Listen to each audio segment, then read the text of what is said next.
Bueno, buenos días, buenas tardes, buenas noches, según donde se encuentren y donde nos estén mirando. Empezamos Libros Periféricos, Lecturas Recomendadas, temporada 3. Ya es la 15ª entrevista que tenemos en esta sección. Hoy tenemos un libro autóctono uruguayo. Nos recibe y nos encuentra Alberto Silva, que es un reconocido periodista uruguayo, docente, investigador y escritor, conductor de la Rueda Margueando por la 1410 y es panelista de Buscadores. Nelson Caula, autor de la saga en 3 tomos de Artigas Ñemoñaré, de las 9 mujeres de Artigas, en torno a la vida privada del prócer y de unos 15 libros más. Es director responsable de la revista Guambia, lo fue desde el 83 al 95, y actualmente conduce el Tungelé en Radio Uruguay. El libro que nos convoca hoy, por primera vez, porque siempre hemos tenido 2 autores o 2 autoras, pero nunca hemos tenido 2 autores y de 2 libros. Alto el Fuego, que tiene sus 2 tomos, es Alto el Fuego 1, Fuerzas Armadas y Tupamaros, y Alto el Fuego 2, La Logia de los Tenientes de Artigas. Gracias, Alberto, y gracias, Nelson, por su tiempo. No, muchas gracias a vos. Estamos muy contentos acá de estar respondiendo a tu convite. Dale. Y bueno, esperemos que sea útil lo que podamos manifestar por acá. Y buenas madrugadas, porque también alguien puede estar mirándonos en la madrugada. Pero por la duda, el libro, el segundo, es La Logia de los Tenientes de Hitler. Estos personajes se llaman Logia de Tenientes de Hitler, de Artigas, pero con eso nos parecía más pertinente que tuvieran el nombre de La Logia de los Tenientes de Hitler. Es verdad. Es que le hace justicia a ese nombre, porque sí. No, ellos después, acuérdense, muchos después, creo que en la revista Podato, aparecen todos medios como camuflados como nazis, ¿no? Muchos de los protagonistas del golpe de Estado del 73, los principales, estaba Balestrino ahí en la foto, aparecen medios camuflados con trajes nazis, o sea que, bueno, y por lo que se investigó también, creo que el propio Balestrino en algún momento confesó que había cierta inspiración hacia el franquismo y qué sé yo, o sea que los de la logia de los tenientes de Artigas, nada que ver. Se asocia, tiene un cierto asidero documental que le hayamos puesto la logia de Hitler, no simplemente para acusarlos o hacer una denuncia. Claro. Tal cual. No, bueno, es un buen puntapié el Furcio por leer de corrido las apuradas. Acá tenemos al libro que hacen referencia, también hay unas banderas aquí y también hay unos documentos en el libro. Bueno, estos libros, para contarle a la gente también como que arrancan al revés, ¿no? El 1 en el 72 y el 2 va un poco para atrás, ¿no? Más o menos por la dictadura de Terra. Y ya que estamos hablando esto de la logia de los tenientes de Hitler, que capaz es un nombre medio fuerte, y hay como una concepción, ¿no?, de Uruguay de la tacita de plata, la Suiza de América, que acá no pasa nada, que somos la mejor democracia, la más institucional de América Latina. ¿Hubo nazis en Uruguay? ¿Qué relación hay con esa ideología? ¿Y qué pasaba en esa época, en la década del 30, con los militares? Bueno, hubo nazis y hay nazis, ¿no? Y no solo la década del 30, sino la del 40, la del 50, la del 60, la del 70, la del 80, la del 90 y la del 2000. Hasta este momento tenemos en nuestro entorno nazi que no se estén expresando como tales en este preciso momento y que no pongan en sus balcones la bandera de Hitler, las banderas nazis, no quiere decir que no estén, ni mucho menos.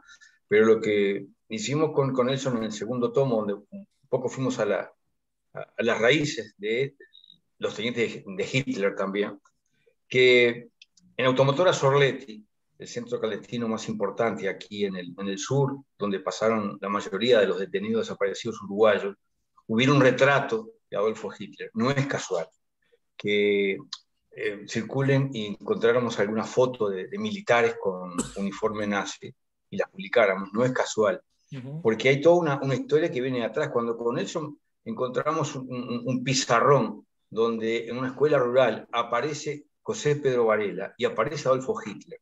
No podíamos creer que eso pasó.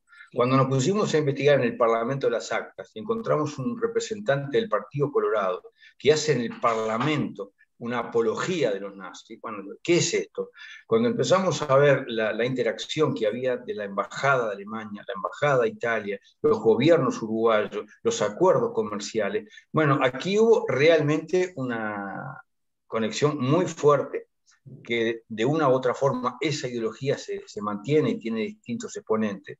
No es casual lo que está pasando en Europa, lo que pasa en parte de América, lo que en alguna medida penosamente yo siento va a empezar a pasar acá, porque cada vez hay más voces en alto de la derecha y de la extrema derecha. La conexión de los nazis, de las ideas totalitarias, con la tacita de plata, con que aquí no pasaba nada, era todo un paraíso, como dice permanentemente el doctor Julio María Sanguinetti, equivocándose en torno a nuestro pasado. Bueno, fue una mentira como tantas, como la de los dos demonios, como tantas otras que quisieron imponernos y que en alguna medida insisten tanto a través de los grandes medios que logran matrizarla en mucha gente.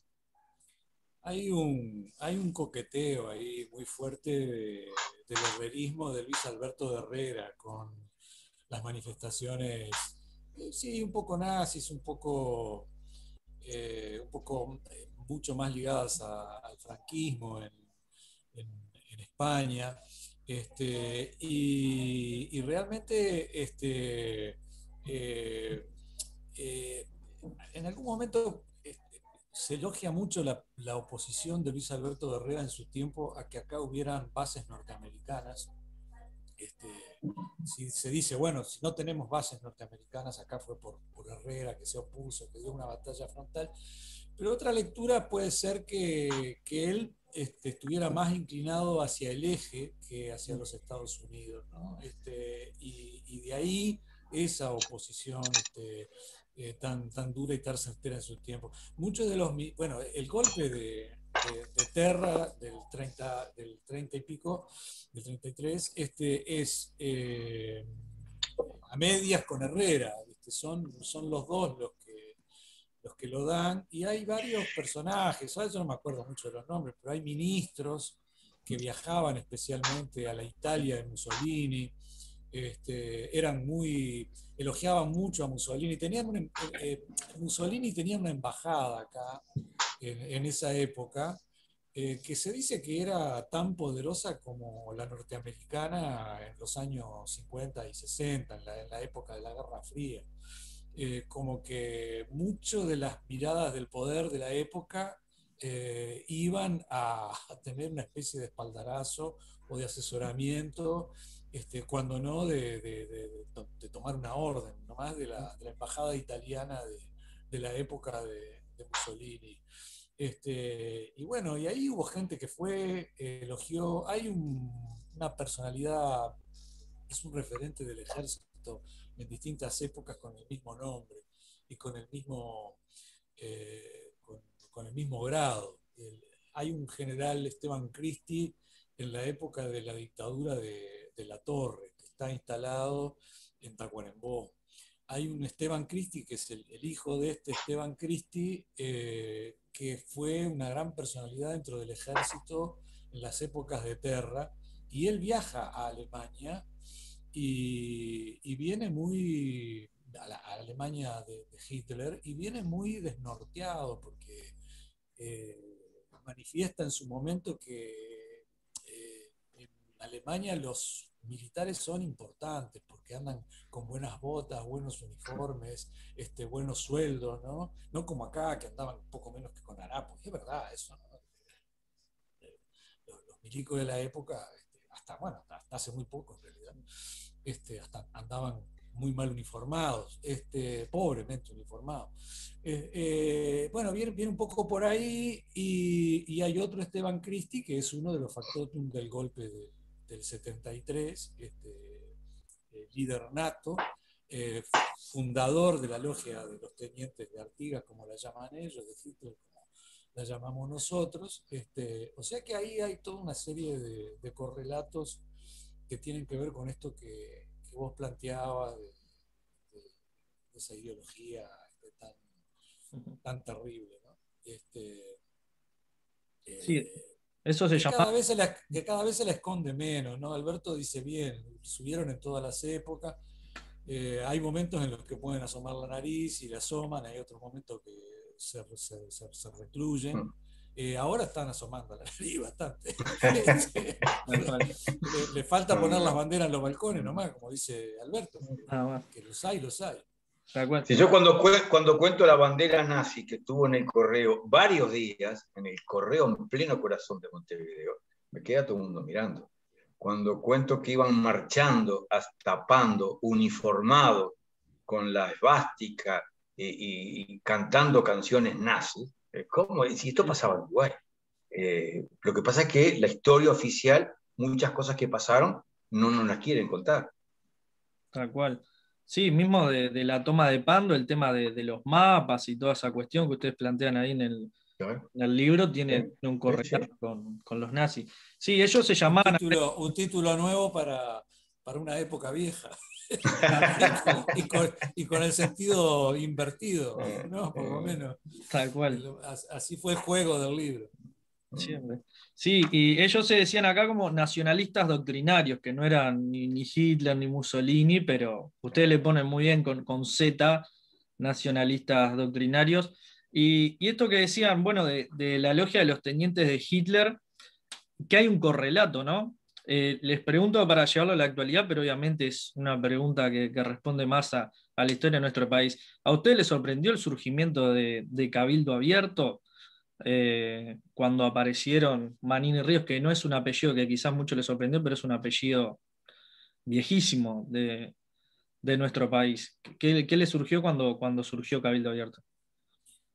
Manini Ríos es un apellido tradicionalmente conservador, ¿no? Este parangón que hacíamos con Esteban Cristi lo podemos hacer con el apellido Manini Ríos, desde aquel Manini Bordaberry. Ríos, desde aquel Bordaberry también, Domingo Bordaberry, bueno, el que dio el golpe, del 73, hay como familias ahí. Hay un primer Manini que fue muy importante con en la gloriosa celeste del 24 y del 28, porque él fue un gran impulsor de toda esa movida, un hombre que estaba vinculado a José Valle y Ordóñez, pero que en determinado momento rompe con él y de alguna manera se pone en la vereda del sector más ultra conservador, de derecha. Creo que es el mismo que funda el diario La Mañana, ¿no? La postura conservadora, ultra conservadora de La Mañana en toda época es más que evidente, o sea que es una familia de arraigo conservador. Ahora, a mí me sorprendió, sí, un poco la irrupción, a pesar de esto que dice Alberto, de que, bueno, yo qué sé, gente que podía tener una mentalidad ligada a lo que fueron los nazismos, los fascismos, qué sé yo, está en la vuelta. Yo no lo veía mucho no lo tenía mucho para Uruguay en estas épocas. Todo ese proceso tipo Bolsonaro, Trump, lo veía un poco alejado de acá de Uruguay. A mí me sorprendió un poco. Y, y, y tal, es un poco eso. No me pareció que pudiera estar que pudiera tener un respaldo de un 10%. Un 10% es mucha gente acá en Uruguay. Es mucha gente. Y con conocimiento de causa, porque desde el punto de partida se supo que Cabildo es un partido militar, ¿no? La misma gente que lo integraba, que no eran militares, decían que era un partido militar. Y es uno de los líos internos que han tenido, ¿no? Que algunos se han ido porque dice que hay un dominio del sector militar y qué sé yo. Pero no me lo sospechaba, ¿no? A mí me sorprendió. Realmente me sorprendió. En un trayecto y en una corriente electoral y en pos de Senado, de diputados, de ministerios, ¿no? La verdad que no. Bueno, yo confieso que a mí no me sorprendió tanto, no Cabildo Abierto, sino la irrupción de la derecha. En alguna medida lo pensaba que iba a ocurrir, lo manifesté en los medios. Es más, pensé que iba a expresarse más que nada por lo que es esta otra figura que terminó ahora diluyéndose, que pretendió, luego de haber sido candidateada a la intendencia por el Frente Multicolor, armar un partido, el Partido de la Gente, que se iba a canalizar por allí. La irrupción de Cabildo Abierto logra sumar un fenómeno que es mundial, gente de derecha, de extrema derecha, que ya no tiene vergüenza de decir que es de derecha, sino que tiene orgullo de decir que es de derecha, y que en una medida se iba a unir. Es más, yo tengo la sensación, y ya lo he dicho hace varios meses, que en la próxima elección nacional la alternativa es entre un candidato progresista y tal vez Manini Ríos. Es muy probable que logre seguir sumando voluntades debido también al desprestigio de los dos partidos tradicionales y al desgaste que va a significar el gobierno. Y estas ideas cada tanto logran conseguir adeptos. Y quiero recordar que el señor Manini Ríos, él reconoce que fue integrante de la logia que nosotros llamamos la logia de los tenientes de Hitler. No, es interesante lo que planteas, lo vamos a guardar y en las elecciones 2024 a volver a ver si el ahí. No, es interesante porque muchos analistas plantean, por ejemplo, también que Cabildo Abierto llegó a su techo. Vos, Alberto, planteas lo distinto y es interesante porque, bueno, la realidad va a dar que hablar. Y, por ejemplo, Carlos Peláez también graficaba que, por ejemplo, el caudal de votos que tuvo Cabildo Abierto es similar al que tuvo Aguerrondo, por ejemplo, en el 71. Son casi calcados, ¿no? Que ese es otro personaje, también padre, hijo. Pero con la diferencia que en esta coyuntura el Cabildo Abierto es determinante para que gane sí o sí una coalición. Entonces va a hacer valer esa posición. El estar marcándose permanentemente en forma distinta está marcando el camino. No va a llegar a tener más votos que el Partido Nacional, muy probablemente. Va a superar y ampliamente al Partido Colorado. Ya de hecho, no hay que hacer una encuesta de estas encuestas conservadoras que hay todos los días en torno a todos los temas para saber que Cabildo Abierto en el Frente Multicolor es por lejos la segunda fuerza y se va arrimando al Partido Nacional. Es probable que no logre superarla, pero en un Frente Multicolor donde amaguen con irse nada más, tienen que concederle distintas situaciones. Una de las concesiones que seguramente van a hacer es que van a tener una incidencia fuerte en la candidatura de la fórmula presidencial. Y yo no dudo que pueda estar encabezada por Manini o por alguien de Cabildo Abierto. Se me ocurre él porque sigue manejando muy bien su imagen. Está promocionando mucho al ministro de Salud Pública. Por ejemplo. Sí, que no aparecía y justo ahora quedó en primera plana por esas cosas. Bueno, tengo el gusto de Artigas atrás, que lo tiene Alberto, y lo que ha escrito también Nelson, y no le puedo dejar de preguntar esta conexión de Cabildo Abierto, se definen artiguistas, Artigas hispano y ultracatólico. ¿Qué opinión le merece o qué Artigas ustedes rescatan? Yo creo que Manini, Artigas que promueve tanto Manini, es un poco... hay muchas miradas, ¿no? Hay muchos enfoques historiográficos de Artigas, de la importancia que ha tenido Artigas, de quién fue. A esta altura de la milanesa ya hay un Artigas hecho y derecho, un tipo muy agauchado, muy entreverado con las poblaciones indígenas, africanas, bueno, con una irrupción profundamente revolucionaria dentro de lo que fue el periodo de la independencia, totalmente antiimperialista, bueno, antihispánica, bueno, anti todo, porque los líos que tuvo con el directorio porteño, digo, creo que está perfectamente claro el lugar que ocupa Artigas en la historia del mundo y, bueno, ni hablar en América Latina, como para venir a reforzar miradas totalmente perimidas, como que era católico, que era militar, el general, que era montevideano, nada que ver, odiaba Montevideo, fue la capital del protectorado en la Villa de la Purificación, hispánico, por favor, una cosa asombrosa, todas esas miradas, que son las de un Artigas a imagen y semejanza de la Suiza de América, esa de la que hablábamos hoy.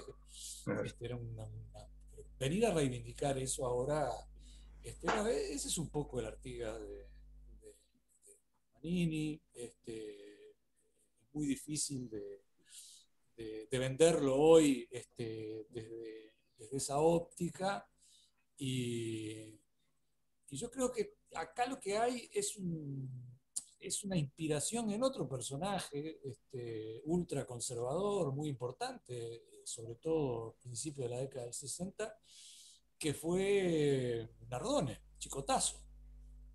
Él empieza con su audición como hijo de oro, apadrinado totalmente por la asociación rural de la época. Bueno, nombres como Gary y toda aquella gente ultra conservadora, Bordaberry, lo nombrábamos recién, ¿no? Era como el hijo mimado de todos ellos, y él empieza una furibunda campaña por radio, donde habla todo el tiempo de Artigas. Artigas esto, Artigas aquello, Artigas lo otro, que bueno, tiene una gran incidencia, sobre todo a través de Radio Rural, en todo el interior de la República. Y lo que hace Manini es tomar esa idea, retoma en Manini esa postura hacia una reivindicación de un Artigas, muy nacionalista, muy de la patria chica uruguaya. A diferencia de la patria grande que quería Artigas, acá hay una afirmación de la patria chica, de la República Independiente y totalmente divorciada de las Provincias Unidas, de la Liga Federal, que era lo que quería Artigas, ¿no? O sea que más contrario al pensamiento y a la inspiración y al artiguismo que esta postura que se pretende. Claro, lo que pasa es que Artigas vende, Artigas es como Gardel. Vos hablás, te pones a hablar las maravillas de Gardel y vendés, ¿no? Juntás gente. Artigas ni hablar, ¿no? Juntás, te rodeás de gente, ¿no? Y así que no sé, digo, yo lo veo un poco por ahí, muy a destiempo. Todavía en la época de Nardone, impulsar una figura así de Artigas era aceptable. La gente se lo compraba, se lo comían 2 panes la versión, ¿no? Ahora es muy difícil que con ese discurso, salvo que quiera llegarle a gente muy pobre de pensamiento y de nivel político. Uh-huh. Es una obsesión un poco de la derecha, ¿no? Y el ejército con el tema de Artigas, con el mausoleo en la dictadura, ¿no? Todo va por ahí. Por ejemplo, es como dice Nelson, es una imagen en disputa también, es una ideología en disputa, es una bandera en disputa. El Artigas de la patria grande es un Artigas muy distinto al que quieren algunos defender, el Artigas de la patria chica. El Artigas austero, el Artigas tolerante en la diversidad, el Artigas con raíces aquí en el sur, es muy distinto a este otro Artigas que puede presentar, por ejemplo, Cabildo. Ya que tú nomás este Artigas que tengo aquí a mi espalda, yo estoy aquí en mi escritorito donde laburo, para que se entienda lo que es un sentimiento. Estoy pensando en gente que nos escucha, que nos ve en otros países. Yo tengo un programa de radio donde hablo de Artigas, cada tanto plantamos un ibirapitá, que es un árbol indígena con vocación artiguista, porque se lo asocia a su imagen. Un día me llama alguien a la radio, me dice, sí, yo lo quiero conocer, quiero que me venga a ver acá. Bueno, me llama un par de veces, al final voy a ver qué era este hombre, qué quería. Y era el escultor Luis Alonso, que me muestra en su taller la escultura a Artigas.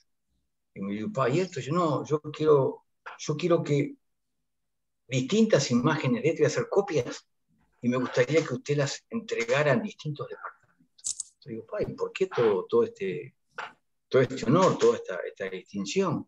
Dice, no, porque yo soy artista y usted es artista y ambos somos gente de izquierda y de compromiso, y le voy a contar cómo hice esta escultura. En la dictadura, a su compañera, a su esposa, a la madre de su hija, la dictadura la echa del liceo, la destituye. Y en lo peor, lo mejor. Él se pone, con su arte, con su saber, a construir ese Artigas, donde le mantiene parte del uniforme, pero quiere que tenga ese poncho atravesado y genera esa imagen para mí imponente. Y me honra obsequiándome el original. Pero Artigas es, si me permitís, hoy juega Peñarol. Artigas es como, podría ser como Peñarol, una figura en discusión. Hoy juega Peñarol. Hoy en el Club Atlético Peñarol está jugando, está siendo parte del plantel, un nieto de un detenido desaparecido. Hoy en el Club Peñarol, la esposa de uno de nuestros asesinados, de nuestros héroes, muestra el carné de su esposo de integrante del Club Atlético Peñarol. Muestra el carnet diciendo que él era carbonero y ella también. Y aparece en un video con la camiseta de Peñarol. Hoy hay un grupo de hinchas que están pidiendo que los genocidas, que los criminales, que los delincuentes, Gabazo y Cordero, que son socios vitalicios de Peñarol, sean expulsados de ese padrón. Un nieto de un asesinado secuestrado por Gabazo integra las divisionales inferiores de Peñarol. Hoy está esa camiseta, ese sentimiento en discusión, en alguna medida para que se entienda lo que pueda pasar con Artigas. Situaciones tan disímiles convergen en una misma realidad. No es lo mismo el Peñarol de las muchachas y los muchachos que van a la tribuna y que lo alientan, qué sé yo, al Peñarol de los cajetillas que hacen dinero, que hacen marketing, que aprovechan para hacer viajes. Son cosas muy distintas. Y no es lo mismo que el Peñarol de delincuentes, que hay que expulsarlos del padrón, y esto se va a extender a otros clubes, hay que depurar. No es lo mismo. Como justo juega Peñarol y hoy está en discusión de vuelta, hoy está de vuelta en discusión en las redes, que expulsemos a estos dos delincuentes, estos dos criminales. Me parece que es una imagen para entenderlo de Artigas. Es lo mismo, son universos diametralmente opuestos. El Artigas que Nelson defiende, el Artigas que yo defiendo, el Artigas que Alonso defiende, el Artigas que mucha gente reivindica y lo tiene como el patriarca, lo tiene como el vaquiano, lo tiene como el mejor de nosotros. Y el otro, el Artigas que quieren ya no en un monumento de bronce, en un monumento de bronce rodeado de bronce. No, es muy interesante lo que plantea, porque en realidad vas al fondo, luego están planteando el tema de la identidad, ¿no? La identidad nacional, en el mejor sentido de la palabra, de se está disputando, quiere, por ejemplo, la derecha, digamos, este Artigas, como lo plantea Manini Ríos, que está entroncado con el nacimiento de la nación, con el nacimiento del ejército, esto con la batalla de las piedras, todo, y clausurar el debate, y es como un destino manifiesto. Si este Artigas es así, todos tenemos que ser así, y si pintan un Artigas conservador de derecha, de la patria chica, es como que nos arrastra a todos hacia ahí. Y esto que planteas de Peñarol, capaz para la gente que recién se entera, se llama Un gol contra la impunidad, que nosotros de Periferia también lo difundimos, que tiene que ver también porque también una de las señas identitarias de Uruguay es el fútbol. Todo estaba hablando Nelson hoy, que hubo un Manini Ríos también en la gesta del 24 al 28, hoy juega Peñarol y hay un tema entroncado con la dictadura, que son lo que estuvieron los tenientes Hitler, o sea, nada es en vano ni aislado, creo que son, por más que parezca algo súper descolgado, Peñarol y la dictadura, no. Hace la identidad nuestra y es muy importante el trabajo que hicieron ustedes, que también, para contar a la gente, El Alto el Fuego 1 es, para mí personalmente es un libro muy jugado por la época que sale, ¿no? Y las cosas que dice, ¿no? ¿En qué año fue escrito el 1? 86. Claro, recién salió.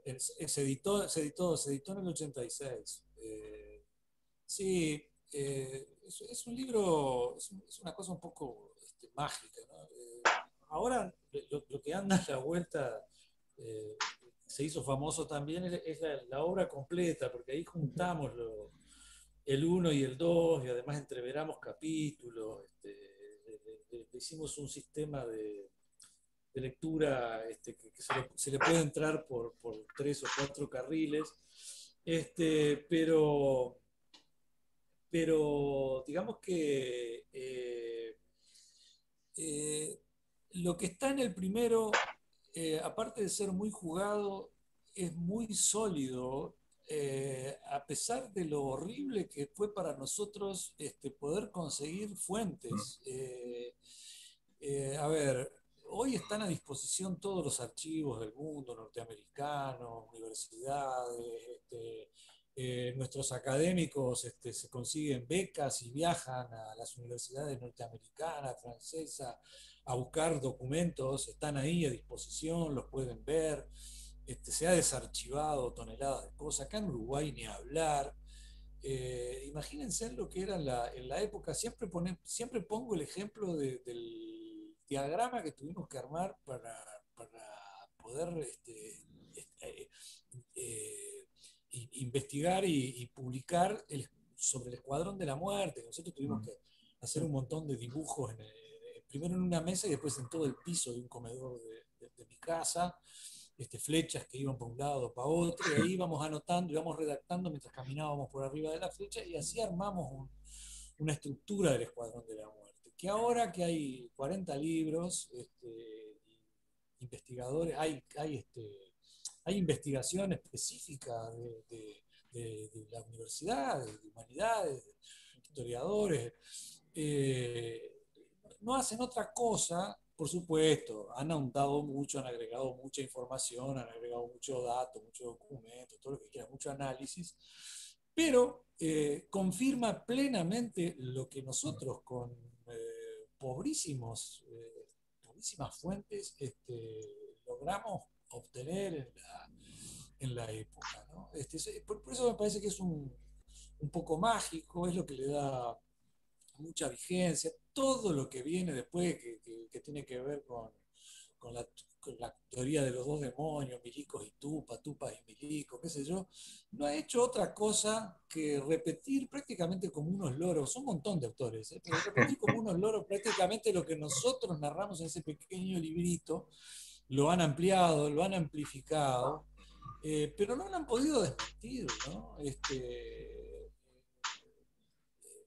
Hay una discusión si la gran tregua del 72 fue un pacto, o fue una entrega deliberada del MLN, pero ahí pusimos documentos, no han aparecido otros que digan lo contrario, o sea que todo eso está muy vigente, todo eso está muy, muy real, está toda esa documentación suculenta del trabajo sobre los delitos económicos que hacen eh, militares con tupamaros en los cuarteles, digo, eh, todo eso se ha visto eh, muy estudiado últimamente, pero no se avanzó mucho, hasta en la metodología. Mira, con Alberto hicimos un entrevero de algo que ahora es muy común y que en la época se discutía. Nosotros mezclamos documento, testimonio,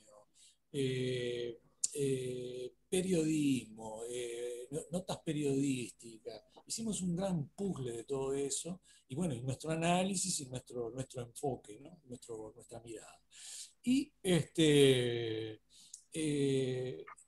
vos agarrás los libros que vinieron después, casi hasta hace poco, hasta hace 4 o 5 años, y es la misma metodología, hay una mezcla de testimonio, es muy parecida el tipo de narrativa que hay para encarar estos temas, ¿no? Se cuestionaba mucho el testimonio en la época y ahora se lo admite como una... Se decía, no, el documento es una cosa, el documento escrito, el que está en un archivo, y el testimonio es otra cosa, es muy distinta. Bueno, ahora se ha equilibrado todo eso, se le da una gran importancia al testimonio, con una diferencia más a nuestro favor, que muchos de los testimonios que están en ese librito era la primera vez que, y hasta gente un poco sorprendida y medio como asustada y sin ganas, se refería al tema. Todo lo que vino después, hablando de los mismos temas, pasa por una profunda reflexión por ejemplo, yo que sé, vamos a suponer alguien que entrevistamos a nosotros, después entrevistó a todo el mundo, Eleuterio Fernández Huidobro. Nosotros lo entrevistamos, no tenía ni dónde vivir, recién había salido de la cárcel, estaba durmiendo arriba de un banco de tabla en lo que fue la sede creo que es la sede del MLN ahora, y en ese momento en una casa en ruinas que recién la estaban construyendo. Bueno, él dormía ahí y en ese banco sentado nos contó por primera vez cómo había sido todo ese episodio. Claro, después, bueno, es un gran escritor, un tipo, un gran pensador, en fin, elaboró toda una teoría al respecto, a partir además de lo que nos dijo a nosotros. Y es un poco, es un testimonio, es una cuestión testimonial, pero ya sobre la base de mucha reflexión, mucho estudio, mucho análisis, mucha comodidad para analizar, para estudiar, para ocuparse de esos episodios. O sea que hasta esos primeros testimonios del año 86 tienen hasta esa cuestión medio como de la primera vez, ¿no? Me parece que es importante destacar ese libraco mágico. Increíblemente nosotros festejamos en algún momento los 35.000 ejemplares con el lanzamiento de la obra completa, con tapa dura, la editorial lo apoyó muy bien. Bueno, después de eso, entre vuelta y vuelta, al poco ya teníamos 40.000 ejemplares y hace relativamente poco tiempo, 3, 4 años, sale una colección en el país de diversos materiales y autores que se ocupan del periodo. Y bueno, otra vez batimos récord de venta. El ejemplar ese que sale dentro de la colección del país, nosotros nos liquidaron por cerca de 6.000 y pico de libros. Pero a su vez, antes el Diario de la República lo había editado gratuitamente en fascículos, en 4 fascículos, y lo entregó con el diario, lo cual a esta altura del partido superamos, pero ampliamente, los 60, 70.000 ejemplares. Fue el primer libro del pasado reciente. Y como bien plantea Nelson, marcó como un estilo, marcó como una corriente que, bueno, se prolonga hasta el día de hoy. Hace un tiempo alguien nos contó que había hecho un relevamiento, más de 30 libros hacen mención, más de 30 investigaciones en Uruguay hacen mención al Alto el Fuego. Y hay otras 30 o más que nos robaron de todo y no pusieron una puta cita, una manga de ladrones. Todo. Bueno, incluido el doctor Julio María Sanguinetti, que Cable quería hacerle juicio porque nos robó 2 páginas completas del libro y no puso la fuente. Pero lo concreto, lo puntual, ¿En la democracia? Sí, lo concreto, lo puntual que tuvimos, por ejemplo, por tirar algo, el comandante en jefe del ejército, el general Gravina, la única entrevista en su vida que dio, nos la dio a nosotros. Para quien no sepa quién era Gravina, frente a su casa se llevó adelante la acción militar que costó la vida de 4 soldados. Un hecho muy conmovedor en aquel momento histórico. El máximo dirigente del MLN, Raúl Sendic, que no era muy afecto a hablar de estos temas, bueno, compartió con nosotros no solo su tiempo, sino también valiosa información. El general Liber Sereni, en su domicilio, hizo lo propio, el líder histórico de la coalición de izquierda Frente Amplio. Wilson Ferreira Aldunate, el líder histórico del Partido Nacional, también no solo se prestó a más de una charla, sino que compartió valiosos documentos, algunos que no había compartido con nadie en lo previo. Pablo Terra. Bueno, Juan Pablo Terra fue el que nos contó ese diálogo increíble en torno al Escuadrón de la Muerte, que hasta el día de hoy estamos esperando una explicación del doctor Julio María Sanguinetti, su implicancia en el mismo. Pero tal vez porque somos como todos obstinados en las cosas que hacemos, le metimos mucho tiempo, mucho pienso, y algo de suerte tuvimos. En nuestro poder, pero no en nuestras casas, tenemos parte del archivo de Trabal, que no lo tienen ni los militares ni lo tienen los tupamaros, donde incluso tenemos los originales de interrogatorios a empresarios.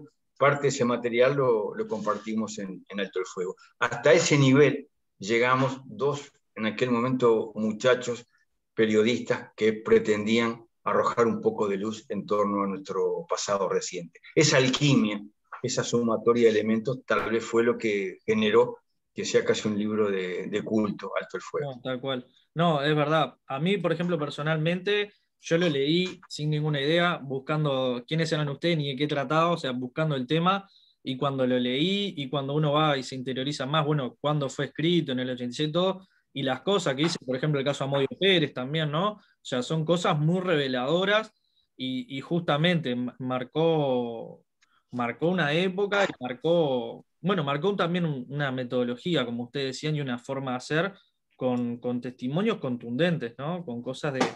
Eso ya, lo de Trabal me genera muchísima curiosidad, también por toda la figura que era él, de la forma que lo asesinaron, todo el humo que hay alrededor, en el sentido de querer tapar cosas y desviar la atención, que es muy interesante. Y algo también de los delitos económicos, que poco se habla de la dictadura, ¿no? Que obviamente fue lo más grotesco, las torturas, la desaparición, el exilio, pero también la razón de ser de la dictadura no es más que un plan económico implantado a sangre y fuego.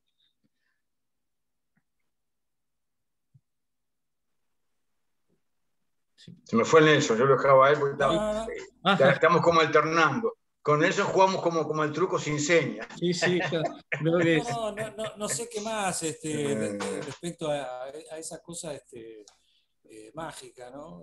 Salvando las distancias, porque se habla mucho se está conmemorando los 50 años de las venas abiertas de Galeano, y es bueno, irreductible referirse a la vigencia, ¿no? Es decir, la vigencia todo el tiempo, todo el mundo que le prestó atención al tema por los 50 años. Bueno, nosotros también, yo no le noto nada, ¿no? Alguien por ahí, cuando le tuve que aclarar, porque dice, no importa quién, ¿no? Pero dice, che, ¿y estos dos hasta cuándo van a seguir editando Alto el Fuego? Ya está, no lo saquen más. No sé. Bueno, pero hay que entender estas cosas. Nosotros estamos en una editorial, nosotros no somos editores, nosotros no nos llamamos por teléfono y dicen, Alberto, va a sacar 5.000 ejemplares. No depende de nosotros hace muchos años. Prácticamente, yo qué sé, desde la primera o segunda edición ya no depende más. Y las editoriales son las que determinan eso. Y fíjate que el país, nada más y nada menos que el país, es al que se le ocurre incluir dos libros nuestros en esa colección que salió hace 4 o 5 años. Lo decidieron ellos con la editorial y lo publicaron ellos, y a otra cosa mariposa, es decir, nosotros no determinamos eso. No hicimos ninguna gestión, ni por casualidad. Nada.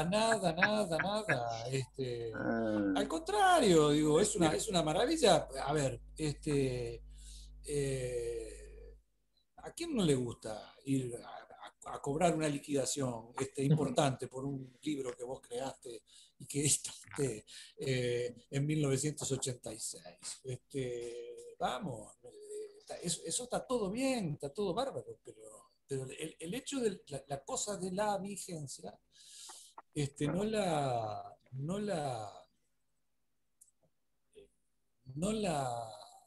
asignamos nosotros. claro, sí, Está muy bien lo que dice Nelson, porque si al saliera mañana una revisión, vamos a hacerlo de vuelta, bueno, vamos a hacerlo de vuelta.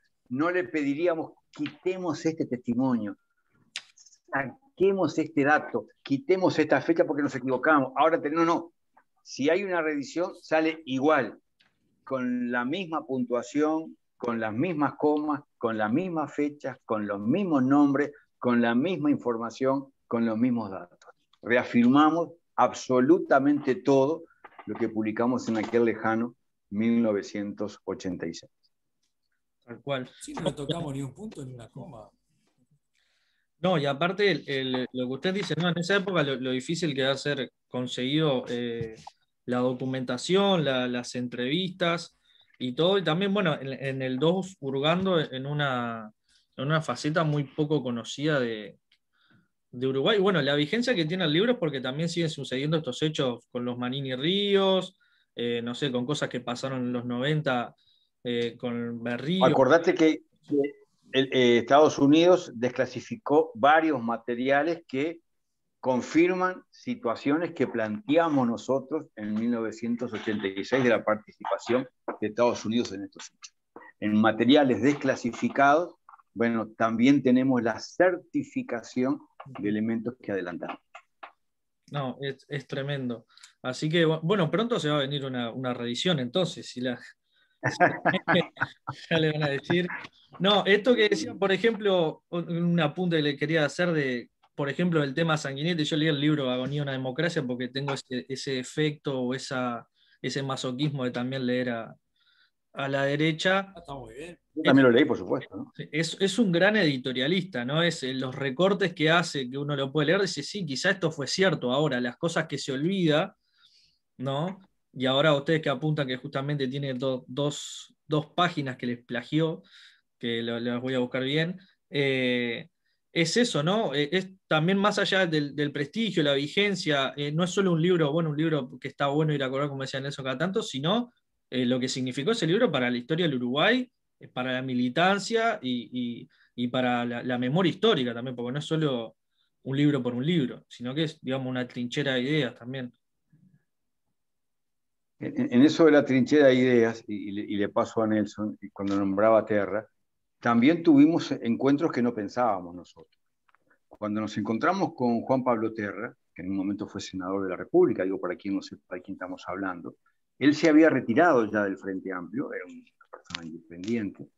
Lo fuimos a ver por los temas que tocábamos en el Alto del Fuego, pero ni nos imaginábamos nos iba a contar ese diálogo impresionante que tuvo con en aquel momento ministro de Educación y Cultura, Julio María Sanguinetti, que transcribimos textualmente en una edición que salió con los audios. Está la voz de Juan Pablo Terra señalando ese diálogo donde claramente queda implicado el gobierno y queda implicado el doctor Julio María Sanguinetti. Y pasaron muchos años para que ya no estuviera con nosotros Juan Pablo Terra, y nunca se atrevió Sanguinetti a desmentir eso que había señalado Juan Pablo Terra, de lo contundente que fue. Pero, por ejemplo, ese hecho puntual, cuando estábamos trabajando en el Escuadrón de la Muerte, no pensábamos que íbamos a encontrarnos, desconocíamos totalmente que había pasado eso. Por ejemplo, por contar un hecho puntual. Yo qué sé, hay situaciones también, se repasan una serie de episodios, se concentra mucho también en un capítulo ahí de todo lo que pasa en el año 72, ¿no? Que de alguna manera es la mejor manera también de explicar por qué por qué pasa todo lo que pasa después en el 73, ¿no? Abril para adelante, bueno, el febrero famoso. Hoy estaba escuchando en la radio que hay una comisión del Parlamento que no sé qué comisión es, y no sé por qué discutieron de los documentos 4 y 7 de febrero del 72 y generó un malestar, y estoy por leerlo, creo que está en el diario El País, generó un malestar en la gente del Frente Amplio y se retiró de sala de la comisión. Fíjate No, vos, ahí fue porque acusaron al Partido Comunista de apoyar el golpe, pero ya que bueno, nombrás febrero, recordemos que el doctor Amílcar Vasconcelos, el responsable del libro Febrero Amargo, también nos recibió y también compartió con nosotros valiosa información. No estuvo Sanguinetti porque no quiso hablar, no porque no tuviera la oportunidad, no quiso hablar. Bueno, Y era también el cuando presidente, sacamos... estaba muy ocupado. Pero bueno, pero al menos lo intentamos. Y nos dijo que no. Y esa negativa también la grabamos y también salió en los audios que sumamos. Pero el doctor Amílcar Vasconcelos, que tiene que ver con aquel febrero amargo, bueno, nos honró también aceptando que lo entrevistáramos y compartiendo información con nosotros. Bueno, está toda esa cosa que por supuesto mantiene su vigencia y de la cual hoy hay tratados, ¿no? No solamente, digamos, afirmar un poco las cosas del 72, pero bueno, van mucho más allá también. Bueno, es abundante la producción que hay en ese sentido, pero hay cositas muy interesantes. Por ejemplo, en septiembre, octubre del 72, toda aquella movida que hay que provoca la renuncia del del ministro de Defensa, que no me acuerdo el nombre, Alberto, ahora que lo fuimos a ver a la casa también. Sí, Legnani no. Legnani. Bueno, y bueno, ahí tuvimos ya un primer golpecito a la manera de lo que fue el de febrero del 73, ¿no? Ese sería el primero. Estaban aquellos, no solamente el problema que se suscitó por el lío que tienen ahí Trabal con Legnani, sino porque además el Poder Ejecutivo le da la libertad a aquellos 4 médicos, y es, bueno, aparentemente Esteban Cristi, al frente de la región militar del ejército, la que no los libera. O sea que él decidió en contrario de lo que había decidido el Poder Ejecutivo de la época, y bueno, ahí se suscita, bueno, renuncia el ministro de Defensa. Yo qué sé. Están todas esas cositas que son muy jugosas, haciendo un poco de memoria ahora. El almirante Zorrilla, que se atrincheró en Ciudad Vieja, integrante del Partido Colorado, también nos recibió, también compartió su testimonio. El custodio, sí, podemos decir custodio, integrante del FUSNA, simpatizante de Wilson, el que generó la reunión entre Wilson y Zorrilla, que hasta nos describió, y lo contamos en el Alto el Fuego, en esa Ciudad Vieja amurallada y con los fusiles esperando el ataque del ejército, cómo fue la reunión, cómo estaban sentados, cómo estaban las armas que tenía cada uno, en qué disposición, y qué fue lo que conversaron. No, es tremendo, es tremendo. Bueno, la verdad que queda, yo ya más o menos con esto algunas cosas, un Alto el Fuego 3, o por lo menos unos anexos ahí, una versión que termine de contar las tras bambalinas, porque no, marcaron una época, yo tengo acá los ejemplares estos más viejos. ¿Cuál es esa edición? ¿Cuál es? Esta, la primera. Esa es la primera. Sí. No, es la de Montesexto. Es esta. Es la más vieja que tengo yo es esta y es la tercera. La misma. Esa. Yo tengo la primera. Yo tengo la tercera. La primera que tengo es la tercera. Como figurita. Montesexto, esta. Sí, Montesexto. Sí, y esta es la de Rosewood, la del Alto el Fuego 2. Que bueno, tenés que conseguir la versión completa, así. Ahí va. La del 1. Por si la querés mostrar, esta es la completa, buenísimo. La primera que sale. Tapita dura, linda, muy linda. Precioso. Esta es la otra completa con el CD. Ahí va. Y está la última del País, ¿no? La colección del diario del País. Esa fue la última. Sí, señor. Bueno, les agradecemos a los dos por favor. Eternamente. Por favor. La verdad que fue muy jugoso y todo. Ojalá se pueda seguir también, digamos, por esa senda de la investigación, más allá de los recursos de la época y lo que sea, sino con, la verdad que sirve de inspiración mucho para entender muchas cosas en nuestro país. Así que, bueno, ya lo tuvimos arriba. A Nelson Caula, Alberto Silva, muchísimas gracias. Inauguramos esta tercera temporada de Libros Periféricos. Ahí vemos documentos. Ya que empezamos hablando de los nazis, la logia de los tenientes de Hitler, bueno, aquí están uruguayos uniformados en el Parque Rodó manifestando en la República Oriental del Uruguay. Bueno. Aquella siembra es la cosecha que ahora estamos teniendo. Un gusto. Por favor, el gusto es nuestro. Muchísimas gracias, un abrazo. Un abrazo fuerte, cuando quieras estamos a las órdenes. Muchísimas gracias. Un abrazo. Abrazo, Alberto. Arriba. Vamos nosotros.